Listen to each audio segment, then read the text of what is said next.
Salut à tous, j'espère que vous allez bien, en tout cas moi ça va extrêmement bien. Bienvenue aujourd'hui pour cette nouvelle vidéo. Aujourd'hui, comme vous l'avez vu dans les annonces de ma chaîne, nous allons parler de Casino Royale. Sorti en 2006, le premier James Bond de Daniel Craig est réalisé par Martin Campbell, qui avait d'ailleurs réalisé GoldenEye. Aujourd'hui, je vous propose de décortiquer un petit peu ce film. J'ai revu le film, j'en ai fait une analyse. Donc il y aura vraiment quelque chose qui est limite par moment du scène par scène.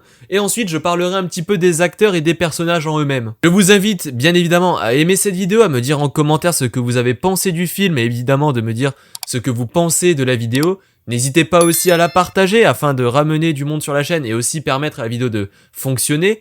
Et encore une fois, abonnez-vous. Activez la cloche pour ne rien rater de la chaîne YouTube. Il est l'heure désormais de commencer cette vidéo. Alors on va commencer bien évidemment par l'introduction et vous verrez, je vais beaucoup parler de la mise en scène et des types de mise en scène qui ont été mises en avant et d'énormes prises de risques qui ont été prises d'ailleurs par Martin Campbell au moment de faire ce film. Mais c'est vrai que le point positif que j'ai trouvé sur cette introduction, c'est déjà qu'elle est en noir et blanc et elle est filmée d'une manière à rappeler les films noirs justement des années 30, extrêmement froide. On a vraiment un James Bond qui est présenté directement comme un tueur de sang-froid et extrêmement violent. La tension de la scène est énorme. La première apparition d'ailleurs de James Bond se fait sous une scène mythique, j'ai envie de dire, du personnage, c'est-à-dire dans le noir, assis sur un fauteuil avec un pistolet silencieux. Ça nous rappelle bien évidemment l'époque Sean Connery pour le coup. Et ce que j'aime beaucoup, c'est que tout de suite, on voit que c'est un James Bond qui n'est tout simplement pas encore 00. Et comme je le disais au début, il est présenté directement comme un assassin. Et d'ailleurs dans ce film, James Bond, il va faire un carnage, ils vont éliminer énormément de personnages. Mais c'est vrai que le voir traquer un traître du MI6 et le voir se battre justement aussi dans des toilettes finalement, d'une violence extraordinaire. Les chorégraphies d'ailleurs sont extrêmement bien assurées. Et le physique de Daniel Craig, plus rocké, beaucoup moins grand ou élancé comme un Pierce Brosnan par exemple, permet aux scènes de corps à corps d'être beaucoup plus intense. D'ailleurs, j'ai beaucoup trouvé certaines similitudes finalement entre George Lazenby et Daniel Craig dans les scènes justement de combat. George Lazenby qui lui-même était certes plus grand, plus dans les standards du James Bond classique, mais était beaucoup plus rocké par exemple que les autres interprètes de James Bond et du coup forcément dans les scènes d'action au corps à corps notamment, il était toujours impeccable et aussi dans les scènes de cascade.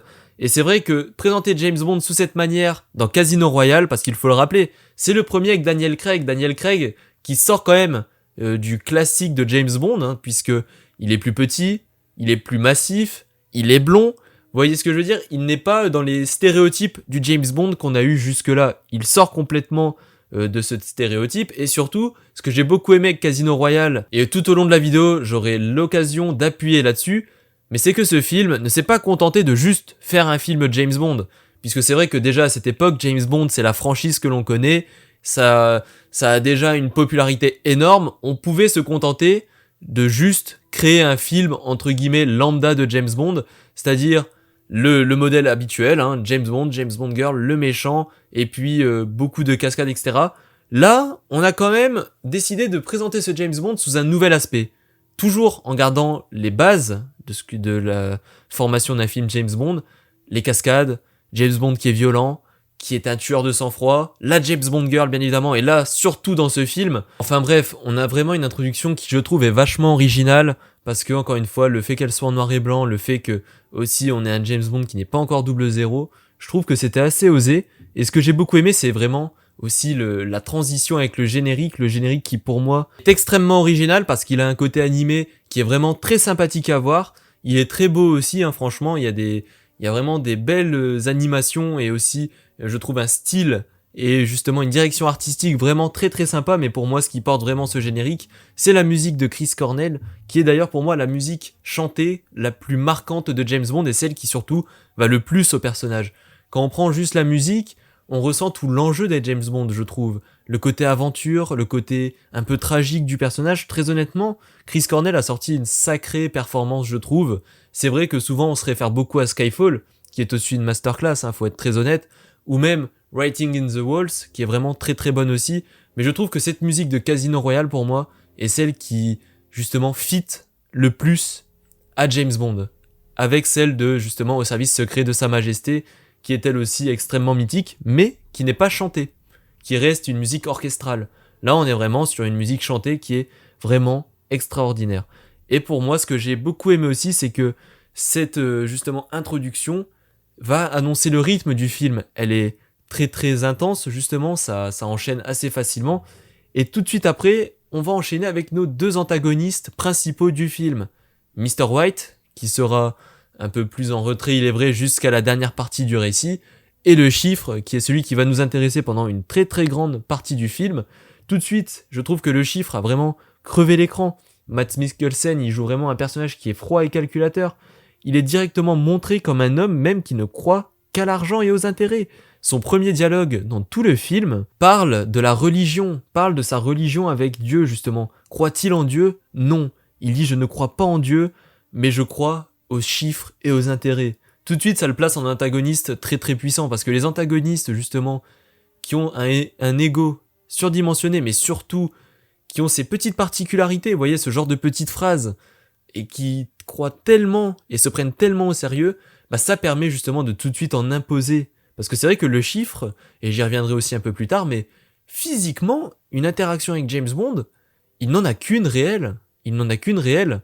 Sinon, il n'est pas vraiment agressif directement. Et ça, c'est quelque chose de magistral, je trouve, parce que le personnage du chiffre, c'est surtout de faire peser la menace. Et c'est parfaitement fait. Avec justement aussi son design, forcément le fait en plus qu'il pleure du sang par moment, il a vraiment des particularités, sa ventoline, et d'ailleurs tous ces genres de tics qu'il a vont être vraiment étudiés par James Bond dans une scène qui sera très très importante du film, mais en tout cas vraiment tout de suite le personnage est planté. Mr. White lui comme je l'ai dit est vachement en retrait, tout simplement parce qu'il a pas ce rôle d'être le méchant direct du film, il a un rôle beaucoup plus conséquent, et ça on le verra d'ailleurs dans les suites. Ce que j'ai beaucoup aimé ensuite, c'est que tout de suite, on passe sur une scène à Madagascar, avec une grande scène de poursuite qui pour moi est vraiment extraordinaire en termes de dynamisme. On tente des nouvelles choses, le nouvel acteur, la nouvelle mise en scène. On se contente pas juste de faire un James Bond, on crée le personnage comme si rien n'existait, et Daniel Craig, à travers cette scène, comme je le disais tout à l'heure, il renvoie l'image d'un James Bond qui est surentraîné, athlétique, et surtout robotique. Dans toutes ses actions, il réussit tout, et surtout, il n'a aucune réelle émotion. C'est un James Bond qui est né pour tuer et pour atteindre sa cible. Ça s'arrête là. On ressent les cascades. On voit aussi les premières dissidences du James Bond de Daniel Craig envers son commandement, notamment lorsqu'il s'introduit littéralement dans l'ambassade et la fait exploser juste pour éliminer une personne qui de base devait être interrogée. Tout de suite, on a un rythme d'enfer. Les 20 premières minutes du film, vraiment ça s'enchaîne comme du petit lait. C'est assez particulier comme introduction, comme je le disais, on est sur un film quand même qui plante des nouveaux décors, et pour le coup il réussit à le faire sans forcément nous faire perdre du temps, ou juste traîner en longueur. D'ailleurs à ce moment-là, il est présenté vraiment en brute. Une brute qui tue sans cesse, c'est accentué d'ailleurs par les réactions de M à son égard, et même du MI6 en général lorsqu'il parle de lui, et je trouve ça très intelligent de Martin Campbell et des scénaristes d'avoir joué le coup comme ça.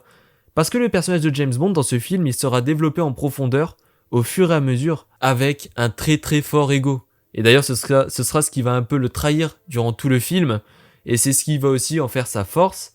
On va voir les premières scènes de Judi Dench en M, alors on l'avait déjà vu bien évidemment à la fin de l'époque Pierce Brosnan, c'est toujours le charisme à l'état pur, pour moi c'est la meilleure interprète du personnage et celle qui marque le plus, et son personnage dès le début, il est mis à rude épreuve, car tout le temps en conflit avec Bond. Au point où James Bond va aller jusqu'à s'introduire chez elle, en fouillant même dans son ordinateur personnel. La première scène entre les deux personnages, à l'écran, c'est un clash direct.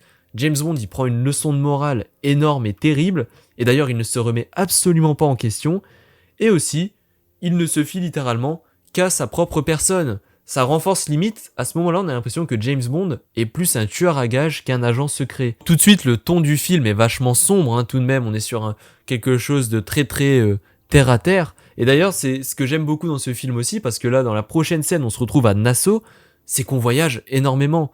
On se retrouve à Madagascar, on se retrouve à Prague, à Nassau, on se retrouvera vraiment aussi au Monténégro un peu plus tard, justement au Casino Royal. On voyage beaucoup dans ce film. Et d'ailleurs, la scène lorsqu'il arrive à Nassau me fait un petit peu rire parce que James Bond se fait prendre pour un voiturier. Et donc, forcément, ça donne un moment assez fun où lui, il va prendre la voiture du gars, faire un accident volontairement. On se dit que ça a été fait juste pour créer un moment comique qui pour le coup marche bien. Mais même là, il y a une arrière-pensée. Il y a un but précis, celui de libérer la salle de sécurité afin d'en prendre le contrôle et de pouvoir fouiller dedans.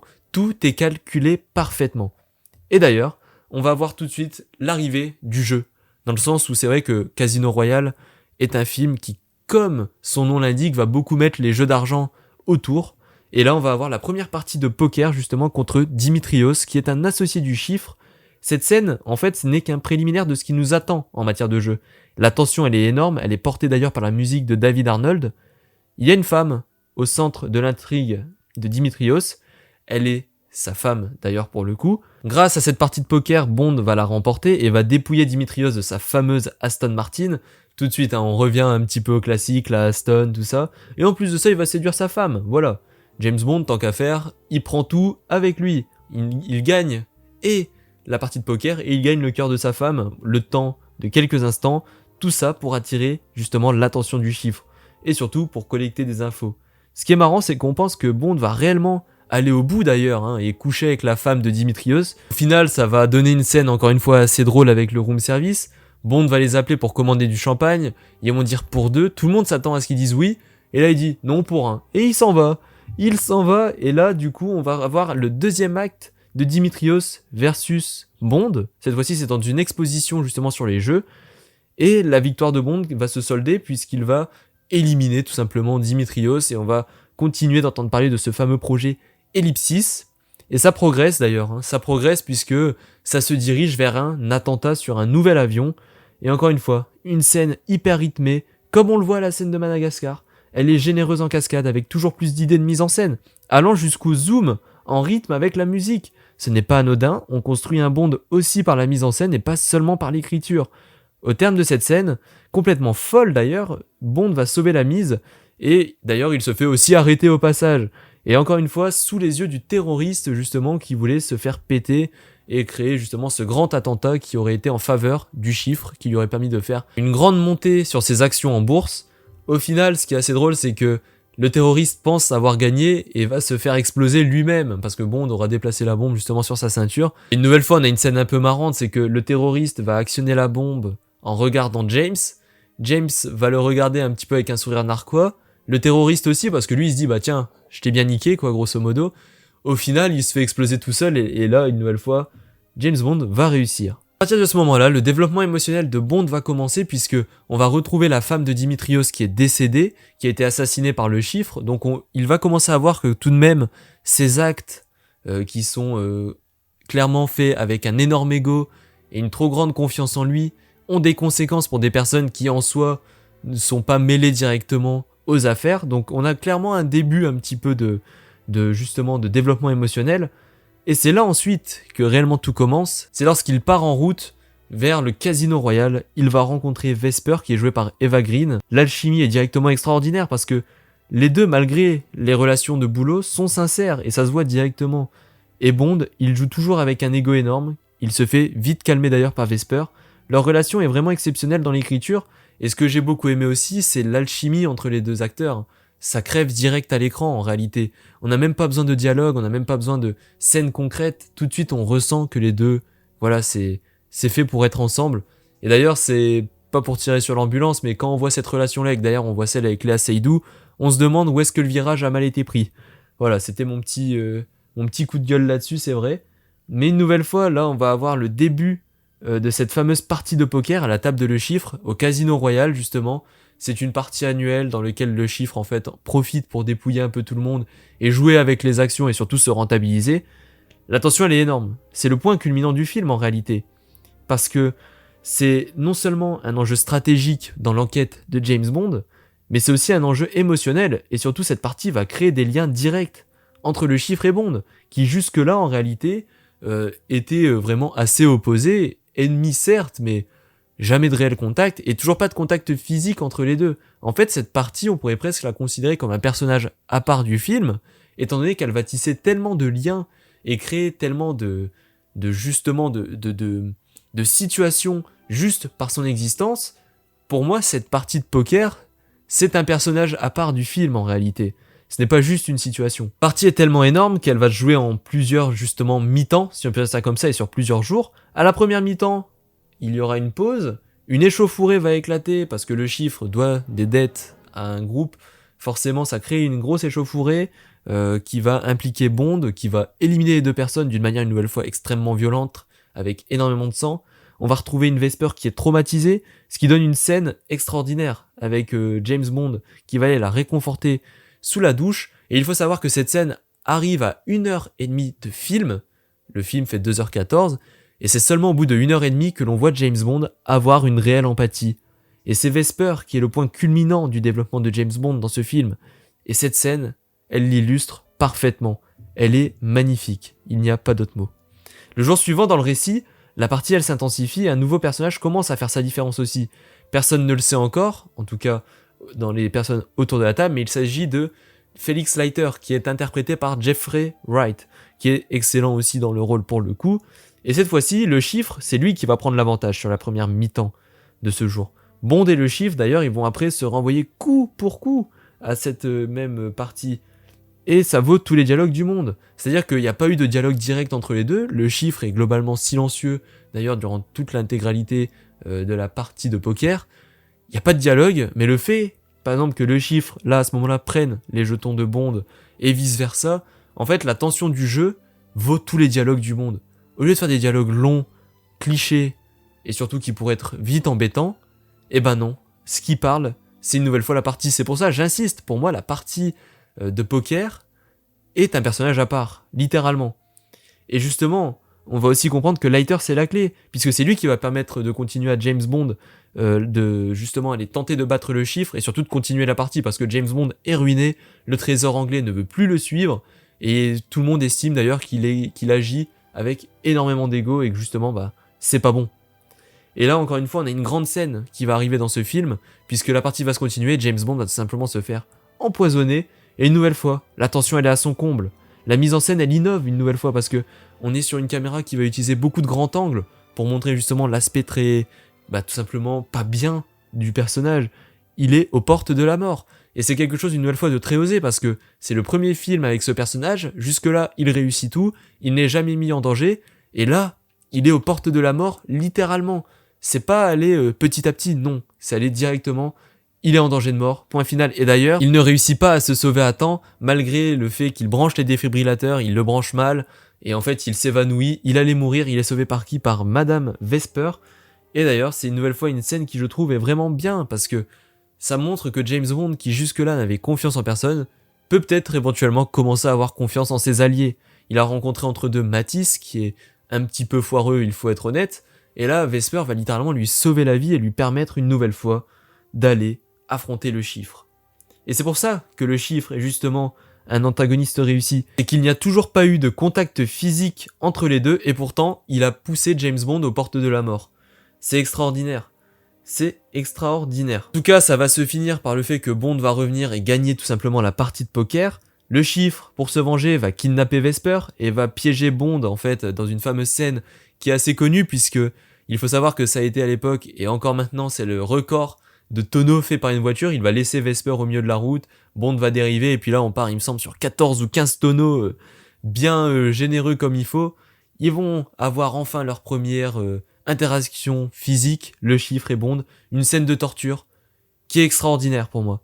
Elle est extraordinaire parce que elle nous met dans une situation d'inconfort qui est extraordinaire. Elle est impitoyable cette scène. Elle est pénible pour nous. Parce que l'environnement est très sale, très humide, rouillé, le chiffre est là, on les voit vraiment découper la chaise pour faire en sorte que le chiffre puisse grosso modo taper avec un nœud de corde dans les burnes, il faut dire ce qui est de James Bond, d'une violence extraordinaire. Le jeu d'acteur de Mads Mikkelsen et de Daniel Craig est à son paroxysme. On est sur une des plus grandes scènes pour moi de l'histoire de James Bond en termes d'acting. C'est extraordinaire ce qu'il se passe à ce moment-là.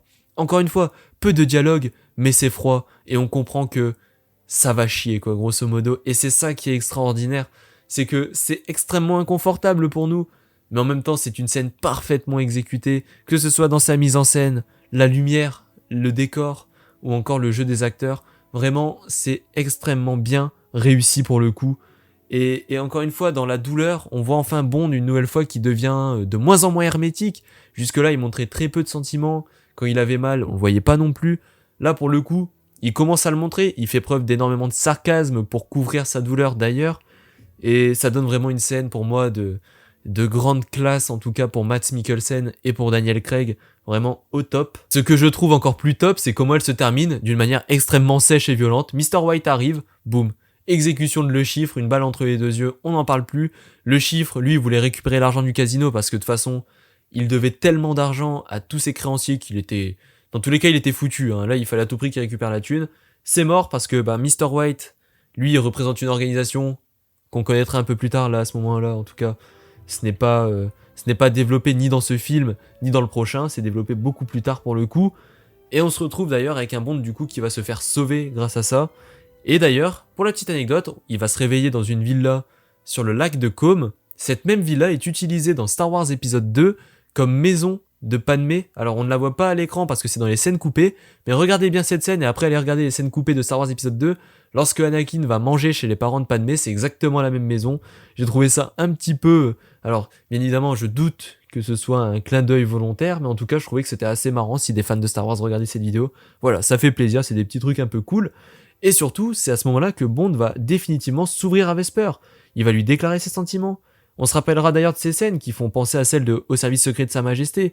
Un Bond qui vit le parfait amour, qui s'ouvre, qui va même vouloir quitter finalement le MI6. De toute façon, à ce moment-là, sa mission est réussie, le chiffre est neutralisé, et pour lui, en gros, grosso modo, tout est bon, l'argent va partir aux Anglais, c'est parfait. Mais en fait, au final, tout ne se passera pas comme prévu, comme dans Au service secret de Sa Majesté, puisqu'un troisième acte va se lancer malgré lui. L'argent qu'il gagne au casino, en fait, il se fait détourner par Vesper elle-même. S'enchaîne alors une course-poursuite de James Bond versus Vesper, à laquelle il allait tout plaquer, et au final c'est une énorme trahison. C'est très pénible ce troisième acte une nouvelle fois parce qu'on s'est fait tromper comme James s'est fait avoir. La musique de David Arnold s'emballe, on est directement une nouvelle fois dans un rythme qui prend une dernière fois un énorme coup d'accélération. Le souffle est coupé, c'est un dernier souffle aussi pour nous. Une scène d'action intense, on se dirige vers ce qui est, pour moi d'ailleurs, la scène la plus pénible de l'histoire de James Bond avec la mort de Tracy Bond dans le service secret de Sa Majesté. Mais la mort de Vesper est d'une violence et d'une souffrance extraordinaire, extraordinairement bien mise en scène. Eva Green, elle est à son top, la musique, elle suit parfaitement Daniel Craig une nouvelle fois. Franchement, Casino Royale en termes d'acting, c'est le meilleur de Daniel Craig, hein. Dans ce film, pour moi, il crève l'écran. C'est vrai qu'à l'époque, si vous regardez mes vidéos sur George Lazenby, enfin sur Le service secret de Sa Majesté et sur les films de Timothy Dalton, j'avais plus les souvenirs des films de Daniel Craig et c'est vrai que sur le papier, c'est l'acteur qui m'attirait le moins. Et quand j'ai vu ces films après, plus tard, je me suis dit, pourquoi j'ai dit ça? Pourquoi j'ai dit ça? D'ailleurs, je vous invite à aller voir ces vidéos sur Au service secret de Sa Majesté et sur les deux films, License to Kill et The Morning Daylight de Timothy Dalton. Mais c'est vrai que cette scène de Vesper qui se noie, et en fait, qui au final va prendre tout son sens, tous les actes de James Bond ont une conséquence. Et c'est ce moment culminant.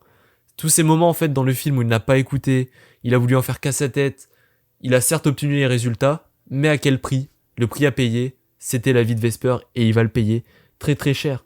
Rendez-vous compte que durant tout le film, Bond il aura semé la mort, sans sentiment, enfermé, toujours très robotique, et c'est au bout de 2h15 qu'il agit et qu'il va surtout être touché par une mort. Au bout de 2h15 de film. Et d'ailleurs, au final, on apprend que Vesper a trahi, certes, techniquement, l'intégralité de la couronne anglaise, mais c'était dans une volonté de protéger James Bond en passant un deal. C'est une tragédie pour laquelle, d'ailleurs, James Bond va pouvoir apprendre qu'il ne faut pas se fier, malgré tout, même si la personne est sincère dans ce métier qui est être agent secret, c'est impossible, tout simplement, de se fier à quelqu'un à 200%. Et pour moi, la conclusion de ce film, elle est mythique, avec le fameux appel à Mr. White. Et enfin, on est à 2h20 et on a les premières notes du thème original de James Bond qui résonnent enfin. Et on a vraiment une scène pour moi, encore une fois, lourde de tension. Et on finira ce film avec le fameux « Mon nom est Bond », James Bond. Pour moi, Casino Royale, ça a vraiment été un film coup de cœur parce que, comme je l'ai dit, il a parfaitement mêlé l'aspect action, l'aspect dramatique, l'aspect enquête aussi techniquement. Et Daniel Craig, pour moi, comme je l'ai dit, sort une performance qui est vraiment extraordinaire. Mads Mikkelsen, bien évidemment que lui aussi nous sort quelque chose de très très fort. En fait, tous les acteurs sont vraiment au top. La James Bond Girl, pour moi, Eva Green, de toute façon, avec Diana Rigg, c'est littéralement les meilleures. C'est celle qui perce le plus à l'écran, c'est celle dont les personnages sont aussi les mieux développés, je trouve. Et franchement, encore une fois, ce qui m'énerve un petit peu si on doit parler de la postériorité de ce film, c'est qu'on n'a jamais retrouvé une James Bond Girl qui avait ce niveau-là. Et surtout, pour moi, on a vraiment régressé parce que Léa Seydoux, je suis pas du tout fan. Pour moi, le personnage est déjà mal écrit de base, mais en plus, pour moi, l'actrice, ça colle pas. Ça ne colle pas et j'ai du mal, franchement, j'ai du mal à me dire qu'on est passé de Eva Green, qui est extraordinaire, qui vraiment crève l'écran, à Léa Seydoux. Dans ce film, vraiment, les acteurs, pour moi, m'ont vraiment bluffé pour le coup, que ce soit de Daniel Craig, en passant par Mads Mikkelsen, en passant par Eva Green, en passant par Giancarlo Giannini aussi. Vraiment, on aura eu vraiment quelque chose de très très haut niveau, tout simplement. Mais encore une fois, la réalisation de Martin Campbell, pour moi, c'est un cas d'école finalement. C'est le genre de film qu'il faut regarder quand on veut apprendre, pour moi, à faire des films. Parce que c'est des prises de risques, tout simplement. On se contente pas juste de faire ce qui existe et de faire ce qui marche, surtout. On se dit non, on va construire notre personnage pas seulement par le scénario, pas seulement par l'action, mais aussi par notre mise en scène. Et c'est quelque chose qui pour moi a beaucoup joué dans la prestation de Daniel Craig de nos jours, c'est que dès son premier film, en plus de évidemment tout l'aspect apporté par l'acteur, etc., la mise en scène qui a été faite sur son personnage, elle a pour moi eu un rôle extraordinairement puissant, qu'on ne mesure pas, et qui est très très important. D'ailleurs, vous regardez finalement Spectre, qui est beaucoup moins bon, ou encore pire, No Time to Die, qui est une catastrophe, on retrouve pas ça, et du coup le personnage de James Bond prend un coup dans la gueule, pour le coup. Surtout dans No Time to Die. Mais on n'est pas là pour parler de choses qui fâchent. Je trouve que pour un film qui introduit, et surtout qu'il faut pas oublier, avant ça, le dernier film, c'est Die Another Day de Pierce Brosnan. Ici, on adore Pierce Brosnan, mais ce film était une catastrophe absolue. On devait se refaire pour faire un bon James Bond. Là, il fallait vraiment mettre du lourd parce que Die Another Day était vraiment une catastrophe absolue, comme je le disais. Là, on est passé, c'était le jour et la nuit. Là, on a un chef-d'œuvre pour moi. Le Casino Royale rentre dans les catégories de films qu'on appelle les chefs-d'œuvre. Vraiment. Tout est parfait, je trouve. Que ce soit aussi la musique de David Arnold. C'est vrai que j'en ai un petit peu parlé, mais pour moi, elle accentue parfaitement toutes les scènes, que ce soit les scènes de tension, les scènes d'action, les scènes plus enquête, les scènes de dialogue ou encore les scènes surtout d'amour. Parce que c'est aussi très important, c'est un sujet capital de ce film. Les sentiments de James envers Vesper. D'ailleurs, James va même jusqu'à nommer un cocktail en son honneur, ce qui est assez aussi un petit clin d'œil assez sympa, je trouve. Et globalement, même les jeux de caméra sont extraordinaires, les variations de plans aussi. Comme je l'ai dit, vraiment, on a une innovation. Il y a eu une volonté vraiment de faire comme si Casino Royale était le premier film James Bond et qu'il fallait en envoyer du lourd à tous. Et d'ailleurs, c'est pas pour rien que Casino Royale, vous écoutez récemment David Corenswet ou encore Denis Villeneuve, surtout qui va réaliser le prochain James Bond, c'est leur film préféré de la saga et ça s'entend complètement. Moi, dans mon top, il est deuxième. Premier, ça reste Au service secret de Sa Majesté qui pour moi est un film tellement expérimental pour son époque, a tellement, pour justement l'année où il est sorti, tenté des choses et réussi beaucoup de choses d'ailleurs.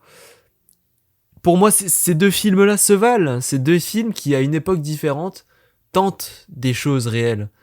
Ils ne font pas, comme je l'ai dit, qu'appliquer les standards d'aujourd'hui. Ils ont voulu innover, et les deux ont réussi. D'ailleurs, pour conclure cette vidéo avec un côté un petit peu kiff, je me suis acheté l'édition collector de Casino Royale, c'est-à-dire avec le steelbook, le jeton de casino avec marqué dessus Casino Royale, ou encore justement un poster à l'effigie du film. Franchement, on verra, peut-être que je vais joindre un petit unboxing, vous savez, une petite vidéo pour vous montrer comment c'est. Mais vraiment, ce film m'a énormément marqué. Et s'il y avait eu d'ailleurs cette édition-là aussi pour Au service secret de Sa Majesté, je l'aurais pris aussi. Mais malheureusement, Au service secret de Sa Majesté est vachement boycotté par les distributeurs. C'est assez triste, mais bon, c'est pas grave, on se contente de ce qu'on a. En tout cas, je vous remercie d'avoir suivi cette vidéo analyse, ça m'a fait énormément plaisir de la faire. C'est un exercice que j'aime beaucoup faire, qui me prend plus de temps et qui est voué à évoluer. J'ai beaucoup d'idées pour les futures suites de ce type de contenu et j'espère que j'arriverai à les mettre en place. En tout cas, moi je vous remercie vraiment d'avoir suivi cette vidéo. N'hésitez pas à mettre un j'aime, surtout à vous abonner à la chaîne et à activer la cloche, à partager la vidéo. Allez me suivre aussi sur mes différents réseaux sociaux, que ce soit Instagram, que ce soit rejoindre pourquoi pas mon Discord, et aussi surtout allez me suivre pourquoi pas sur Letterboxd si vous voulez voir des critiques que je fais, alors beaucoup plus rapides et plus plus concises, hein, mais de films que je ne traiterai peut-être pas sur la chaîne. N'hésitez pas, tous les liens sont dans la description. J'ai hâte aussi de pouvoir lire vos avis en commentaire sur le film et aussi ce que vous avez pensé une nouvelle fois de la vidéo. Merci à tous d'avoir suivi, je vous souhaite à tous une bonne journée ou une bonne soirée. C'était Louitos, salut à tous.